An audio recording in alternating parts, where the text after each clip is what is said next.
Researching manufacturing ERP systems for your business? Are you confused about manufacturing ERP and industry-specific ERP? Let's explore the key differences so you can find the right fit for your business. First, manufacturing ERP. It covers general manufacturing needs. It manages inventory, streamlines manufacturing operations, and helps with supply chain management to adapt to various processes. Perfect for general manufacturing needs. Next, industry-specific ERP is tailored for manufacturing industries such as life sciences, food and beverage, chemicals, and aerospace and defense. It covers general manufacturing processes and offers specialized features and compliance tools to meet the unique needs of certain industries.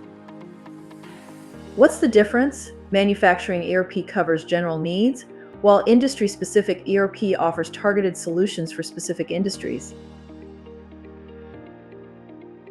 Choosing the right ERP depends on your needs. For general manufacturing processes, manufacturing ERP typically has you covered, but if your business operates in a specific industry with unique business, quality, and compliance requirements, general manufacturing ERPs often fall short, whereas industry-specific ERP is the better choice. Learn more about our industry-specific ERP solutions. Batchmaster Software and OptiPro ERP with SAP Business One.